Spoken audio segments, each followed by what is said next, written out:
बिस्मिल्लाहिर्रहमानिर्रहीम। Chapter number 7, permutation, combination and probability. पिछले lecture में यानी कि अभी तक जितने लेक्चर इस चैप्टर के हमने पढ़े हैं उसमें हमने फैक्टोरियल नोटेशन को डिस्कस किया। ठीक है, उससे रिलेटेड हमने एग्जाम्पल्स भी सॉल्व की, उससे रिलेटेड हमने एक्सरसाइज 7.1 भी कवर की। उसके बाद अब हम नेक्स्ट टॉपिक के ऊपर आते हैं, परमुटेशन। ठीक है, परमुटेशन क्या होता है, किस चीज़ को परमुटेशन कहा जाता है, ठीक है, उसका कॉन्सेप्ट क्या है, और इसके अलावा यूज़ कहाँ होता है, किस तरह से यूज़ होता है, किस तरह से फाइंड किया जाता है, इसका फार्मूला क्या है, उसका प्रूफ क्या है, ये सब चीज़ें हम यहाँ पर देखेंगे परमुटेशन टॉपिक में। ठीक है, तो सबसे पहले तो हम एक एग्जाम्पल से इसको समझते हैं, समझने की कोशिश करते हैं कि परमुटेशन क्या होता है। देखें, आपके सामने मैं एक डायग्राम बनाता हूँ एक ट्रायंगल की। ठीक है, ये एक ट्रायंगल है। ट्रायंगल के नाम अभी तक हम ट्रायंगल पढ़ते आए हैं, बहुत अच्छी तरह से हमने पढ़े हैं ट्रायंगल्स। ठीक है, फर्स्ट ईयर में, उससे पहले भी, अब आगे जो ट्रिग्नोमेट्री है उसमें भी आप ट्रायंगल्स को पढ़ेंगे। तो ट्रायंगल के कितने वर्टिसेस होते हैं? 3 वर्टिसेस होते हैं। ठीक है, vertex A, vertex B and vertex C. अच्छा, अब हमारा इससे कोई लेना देना नहीं कि ट्रायंगल्स हम क्या होती हैं या जो भी है। ठीक है, अभी यहाँ पर जो है इस टॉपिक में परमुटेशन में सिर्फ मैं जो है वो एक एग्जांपल के तौर पे ट्रायंगल को ले रहा हूँ, अदरवाइज इसका कोई कॉन्सेप्ट इसमें नहीं आता ट्रायंगल का। ठीक है, अब यहाँ से देखें, ट्रायंगल के 3 वर्टिसेस हैं। कौन कौन से? वर्टेक्स ए, बी और सी। 3 नाम हैं, लेट्स सपोज 3 नाम। हम नाम भी ले सकते थे 3 आदमियों के, अली, असलम या कोई और, बिलाल। ठीक है, इस तरह से हम नाम ले सकते थे। मैंने सिंपल जो है अल्फ़ाबेट्स लेने के लिए मैंने ट्रायंगल के वर्टिसेस के नाम लिए, ए, बी और सी। अच्छा, अब ये देखें कि इस ट्रायंगल को मैं ट्रायंगल ए बी सी भी कह सकता हूँ, ट्रायंगल ए बी सी। ठीक है, इस ट्रायंगल को मैं क्या कह सकता हूँ? ट्रायंगल बी ए सी भी कह सकता हूँ, बी ए सी। ठीक है, और भी बहुत से डिफरेंट नाम इसके मैं, यानी कि इनके वर्टिसेस के नाम आगे पीछे करके, यानी कि अल्फ़ाबेट कभी मैंने ए पहले रख दिया, कभी बी पहले रख दिया, कभी सी रख दिया।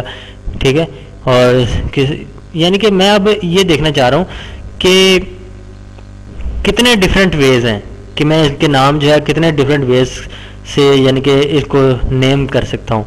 यानी कि there are how many different ways, number of different ways to name that triangle with vertices A B C. ठीक है, तो कितने डिफरेंट वेज हैं जी, किस तरह से मैं इनके नाम जो है वो चेंज कर सकता हूँ, मतलब रख सकता हूँ। ए बी सी है, बी ए सी है, ट्रायंगल सी ए बी है। ठीक है, और भी, लेकिन अब टोटल नंबर ऑफ कितने हैं मैं इस तरह से तो लिखता जाऊंगा, फिर मैं एंड में जाके कहूँगा उनको काउंट कर लूँगा। ठीक है, तो कहूँगा जी इतने मैं डिफरेंट वेज है मेरे पास, लेकिन एग्जैक्टली बगैर लिखे नाम मैं किस तरह से बता सकता हूँ? ठीक है, या उसका तरीका क्या है कि डिफरेंट मैं दोबारा रिपीट ना कर दूं, ए बी सी मेरे पास दोबारा ना आ जाए, मैं देख के कहूँगा अच्छा ये तो रिपीट हो गया, उसे काट दूं। इसका बेहतर तरीका एक ये है कि हम ट्री डायग्राम बना लेते हैं। ठीक है, ट्री डायग्राम क्या होता है, अभी हम यहाँ पर ट्री डायग्राम बनाते हैं, फिर आपको ट्री डायग्राम की भी समझ आ जाएगी। तो लेट्स सपोज मैं पहले लिखता हूँ जी स्टार्ट, ये स्टार्ट हो गया। ठीक है, अब हमारे पास कितने अल्फ़ाबेट्स हैं? ए, बी और सी, 3 हैं।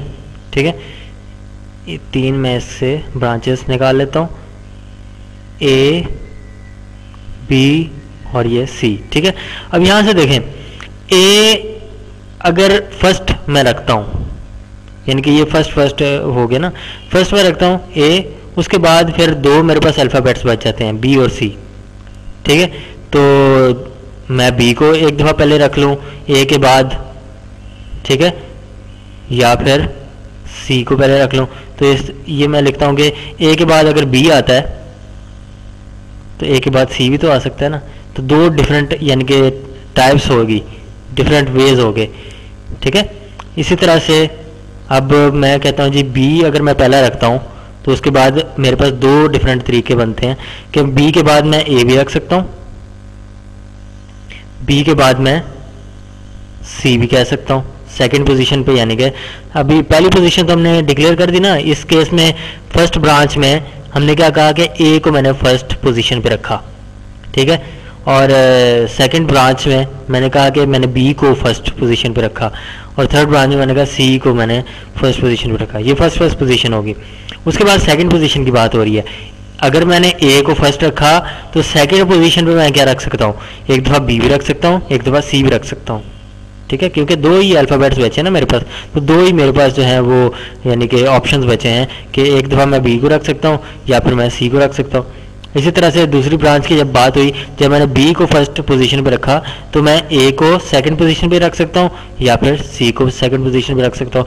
इसी तरह से थर्ड जो ब्रांच है हमारे पास, उसमें हमने सी को फर्स्ट पोजीशन पे रखा, तो उसके बाद मैं सेकंड पोजीशन पे किसको रख सकता हूँ, या मैं ए को रख सकता हूँ या फिर बी को रख सकता हूँ। तो ये सेकंड पोजीशन की बात होगी।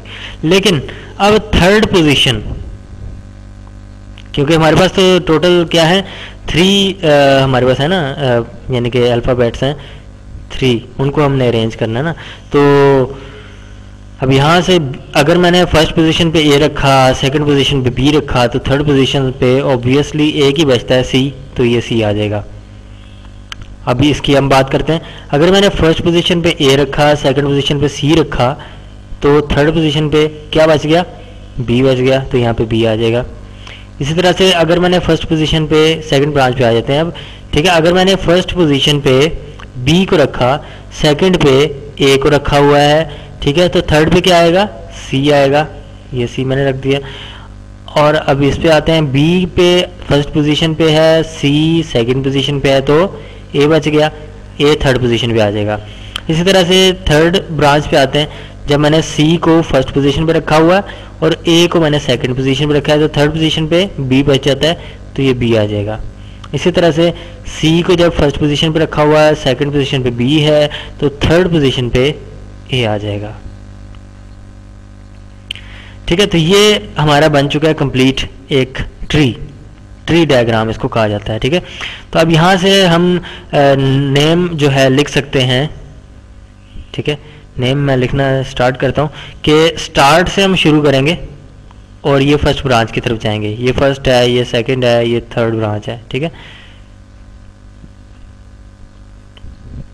तो ए की तरफ मैं गया, ए, उसके बाद ए की सब ब्रांच 1, ठीक है, 1 ऑफ 1 इसे कह देते हैं, 1 ऑफ 1, ये 1 ऑफ 2 है, ठीक है। इसको हम ये सेकंड ब्रांच है ना, तो ये 2 ऑफ 1 है, इसे कह देते हैं 2 ऑफ 1, इसको कह देते हैं 2 ऑफ 2, 2 ऑफ 2। इस तरह से ये थर्ड ब्रांच है, तो इसको मैं कहता हूँ 3rd ऑफ 1, और इसको मैं कहता हूँ 3 ऑफ 2, ठीक है। सब ब्रांचेस भी मैंने लिख दी। अच्छा, अब हम इसकी तरफ इस तरह से पाथ चलाते हैं। ए पे आया, बी, और फिर है सी, ठीक है। इसी तरह से अब हम ए पे फर्स्ट ब्रांच पे मैंने अभी पहला सब ब्रांच कंप्लीट की है, ठीक है। सेकंड जो फर्स्ट ब्रांच पे सब ब्रांच सेकंड जो है उसको अब कवर करते हैं। ए के बाद सी है और फिर बी है, ए सी बी। अब हम सेकंड ब्रांच पे आ जाते हैं। सेकंड ब्रांच ये है B A C, B A सी, ठीक है। इसी तरह से सेकंड सब ब्रांच पे आते हैं। सेकंड ब्रांच की सेकंड सब branch B C A, B C ए। उसके बाद हम थर्ड ब्रांच पे आ जाते हैं। थर्ड ब्रांच पे है C, C A B, C A B, और last one C B A, C B A, ठीक है। तो ये हमारे पास जो है यानी कि डिफरेंट वेज आ गए to name the triangle A B C, ठीक है। तो ये कितने हैं, 1 2 3 4 5 6, टोटल नंबर ऑफ वेज कितने हैं, 6 वेज हैं कि हम इस ट्राइंगल को यानी कि नेम किस तरह से डिफरेंट वेज में कर सकते हैं, ठीक है। तो आप इसमें देख सकते हैं कोई भी रिपीटेशन नहीं है। ए बी सी कभी दोबारा नहीं आया, ए सी भी कभी दोबारा वापस नहीं आया, बी ए सी कभी दोबारा नहीं आया, बी सी ए कभी वापस नहीं आया दोबारा, सी ए बी दोबारा रिपीट नहीं हुआ, सी ए बी और सी बी ए भी रिपीट नहीं हुआ। ठीक है, तीनों जो है वो डिफरेंट हैं, डिफरेंट वेज हैं। तो टोटल नंबर जो है वो 6 हैं। ठीक है, ये तो हो गया ट्री मेथड। अब हम इसको जो है एक और मेथड से देख लेते हैं कि हमारे पास टोटल नंबर ऑफ अल्फ़ाबेट्स कितने हैं, ए बी सी 3 है। ठीक है, तो हम यहाँ पर 3 बॉक्सेस बना लेते हैं, एक box, second box, third box. ठीक है, तो अब यहां से देखें तो हमारे पास 3 अल्फ़ाबेट्स हैं, ए बी और सी। अब हम ऐसा करते हैं कि अभी हमने ये तो देख लिया कि यहाँ पर जो है हम डिफरेंट वेज कितने हैं, टोटल 6 हैं। ठीक है, लेकिन अब हमने देखना है कि ये हम number of different veg calculate करने के लिए हम क्या कर सकते हैं, मतलब कि ये इस तरह से हमें ट्री ना बनाना पड़े या हमें सब के सब नाम ना लिखने पड़े फिर हम काउंट करेंगे बताएं इस तरह से है, नहीं, हम अब देखना चाह रहे हैं डायरेक्टली हमें पता चल जाए। ठीक है, तो 3 हैं तो फर्स्ट पोजीशन पे देखें या ए आ सकता है, ठीक है, या फिर फर्स्ट पोजीशन पे क्या आ सकता है, बी आ सकता है, या फिर फर्स्ट पोजीशन पे क्या आ सकता है, सी आ सकता है। मतलब कितनी ऑप्शन है आपके पास फर्स्ट पोजीशन को फिल करने की, 3 ऑप्शन है।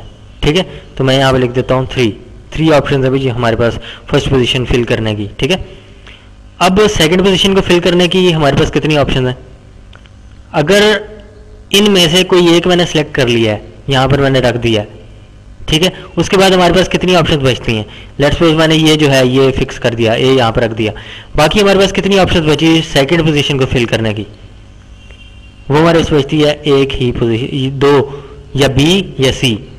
ठीक है, 2 ऑप्शन हमारे पास बच गई, तो इसको मैं 2 से फिल कर देता हूँ। तो ये ए था, इसको मैं दोबारा ए लिख देता हूँ। ठीक है, इसे मैंने क्या फिक्स किया, ए को मैंने फर्स्ट पोजीशन पे फिक्स कर दिया, आप बी को भी कर सकते हैं, कोई एक मैंने कहा है। ठीक है, लेट्स सपोज हम ए बी को कर लेते हैं, चलें बी को मैंने फर्स्ट पोजीशन पे रख दिया। ठीक है, तो बाकी हमारे पास कितनी पोजीशन बच गई हैं, यानी कि सेकंड पोजीशन पे को फिल करने के लिए हमारे पास कितनी ऑप्शंस बच गई हैं, एक ए है और एक सी है, 2 ऑप्शन है, या ए रख सकते हैं या सी रख सकते हैं। ठीक है, तो उससे कंफ्यूज होने की जरूरत नहीं है कि मैंने पहले ए को क्यों रखा है या बी को क्यों रखा है। ठीक है, ए बी सी इन तीनों में से कोई एक भी पहले रख सकते हैं, और बाकी पोजीशंस आप देख सकते हैं कि ऑप्शंस आपके पास कितनी बचती हैं।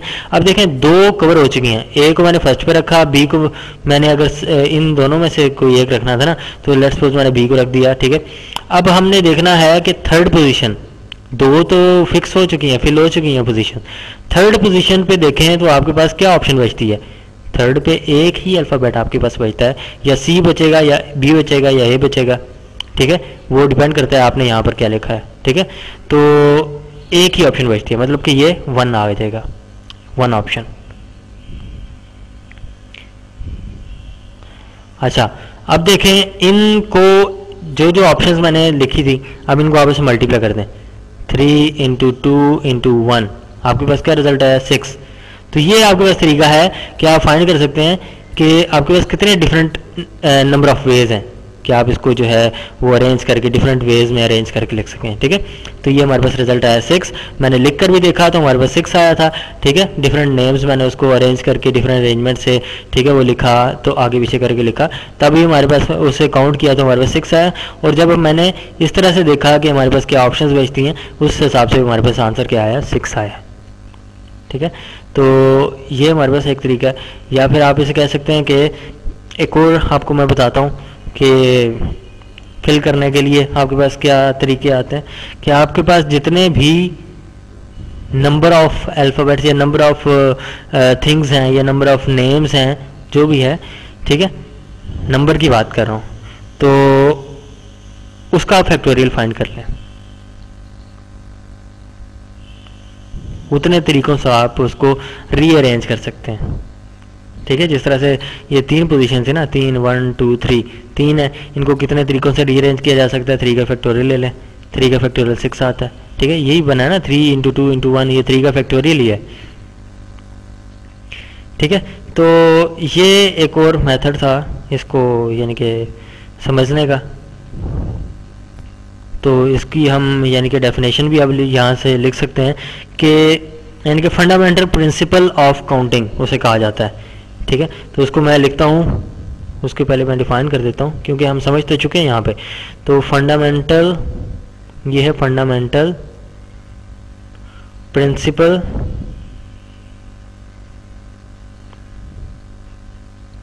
Of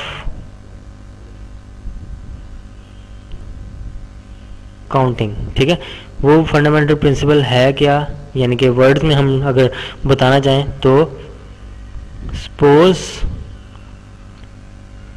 A and B are two events, दो इवेंट्स हैं। ठीक है, A और B दो इवेंट्स हैं। तो फर्स्ट इवेंट यानी कि फर्स्ट इवेंट कौन सा है, A, can occur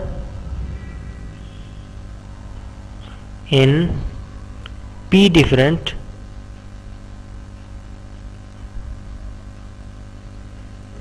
ways। Suppose किया हमने, ठीक है, कि P डिफरेंट वेज हैं कि हम A जो है वो उसको लिख सकते हैं। ठीक है, A can occur in P different ways. उसी तरह से आफ्टर A हैज ऑकर्ड, जब A जो है वो यानी कि हम लिख चुके हैं, आफ्टर A हैज ऑकर्ड, उसके बाद क्या, जब A हम लिख चुके हैं P डिफरेंट वेज में, उसके बाद B can occur in Q different ways. ठीक है, तो ये अभी तक हमने सपोजिशन की। ठीक है, उसके बाद तो द नंबर ऑफ वेज, हम नंबर ऑफ वेज, नंबर यानी कि कितने तरीके हैं कि हम उसको जो है वो दोनों इवेंट्स ऑकर हो सकते हैं, लिखे जा सकते हैं। ठीक है, the number of ways the two events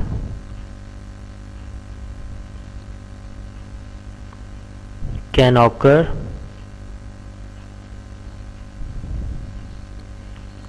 is the product PQ, यानी कि A ऑकर होने के कितने वेज थे, P, यहाँ पे मैंने लिखा था ये P। ठीक है, P नंबर ऑफ वेज थे A ऑकर होने के, और B ऑकर होने के कितने वेज थे, Q नंबर ऑफ वेज थे। ठीक है, उन दोनों नंबर ऑफ वेज को मैंने मल्टीप्लाई कर दिया, उन दोनों का प्रोडक्ट जो है वो हमारे पास आ जाता है number of ways of two events can occur, यानी कि दोनों इवेंट्स A और B can occur in P into Q number of ways. ठीक है, तो ये नंबर ऑफ वेज फाइंड करने का तरीका है। तो इसके अलावा ये तो मैंने दो इवेंट्स को लिखा है, तो ये 3 इवेंट्स भी हो सकते हैं या 4 भी हो सकते हैं या 4 से भी ज़्यादा हो सकते हैं। ठीक है, तो कॉन्सेप्ट समझना था, 2 इवेंट्स के साथ भी वही होगा, 3 इवेंट्स के साथ भी वही होगा। 3 में क्या होगा, C भी आ जाएगा। ठीक है, तो C को हम कह देते हैं कि लेट्स सपोज C जो है वो R नंबर ऑफ, यानी कि C अगर हम कह देते हैं कि R नंबर ऑफ वेज से जो है कैन ऑकर। ठीक है, C can occur in R number of veg if C can occur, या C कैन ऑकर